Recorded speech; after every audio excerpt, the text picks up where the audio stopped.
Hello everybody. It is always good to be here. So, I'm Dr. Simone Gold. I'm the founder and president of America's Frontline Doctors. And America's Frontline Doctors is presenting this J6 panel at Reawaken here in Miami. And thank you for being here. The way this press conference will go is I'll speak for a short time, maybe 2-3 minutes, to explain a little bit. I'll turn it over to Ivan Raiklin, and he'll then turn it over to 2 more people, and then we'll do a Q&A. And this is really focusing on the J6 situation. You may wonder why I'm standing here as the founder and president of America's Frontline Doctors talking about January 6th. And I'm going to tell you that I am J6, you are J6, and we're all J6. I stood up and spoke the summer of 2020 about the medical tyranny that really had taken over our nation. I couldn't believe that Americans were giving up all of their civil rights enshrined in the Constitution given to us by God, our inalienable rights, and we were just handing them over willy-nilly because the media, the government had captured us with fear. They said, "Thou shalt be afraid," and all of a sudden, our civil rights had disappeared. I knew then that that was just a harbinger of things to come. I had seen traces of this in my work as an emergency physician, traces not quite as severe, but where really patients weren't given the freedom and choice that they should have been given. After 2020, many of us have stories of what essentially amounted to medical kidnapping, right? There'd be a patient that would go into the hospital and their family couldn't see them and the family couldn't get through. This is just kind of a milder version of what is happening in other more severe areas.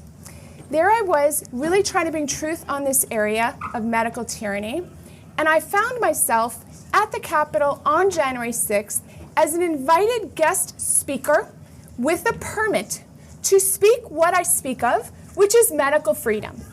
The day, of course, didn't go as planned. A lot of agencies are working and doing nefarious things, and I was swept into that. And I was charged with 5 criminal violations, a felony, and 4 misdemeanors with words like violent and disorderly. Does that make any sense to you? No. And does it especially make sense when you can watch all the video of all my time there? Peaceful, walking through the ropes, and in my case, giving a medical freedom speech. That was my involvement on J6. Nonetheless, the government arrested me in a very violent takedown with a SWAT team and 20 officers with huge weapons pointing at me, battering ram, breaking my door down, very violent, obviously in an attempt to intimidate me. And I swore that I wouldn't even take a plea until I discovered that one of the charges against me was a 20-year felony, like many other J6ers. And I was put into a very difficult position. I have a medical license, I have a law license, I couldn't afford a felony. Who can really? And who can really look 20 years in the eye from a corrupt system, corrupt DOJ, and say what they would do? What I did was I took a plea. And I stood up in front of the judge. He had all the video of me being peaceful. And he gave me 60 days in federal penitentiary. Nonviolent, misdemeanor trespass. 60 days. I ended up being sent to a maximum security facility, FDC Miami. It was no picnic.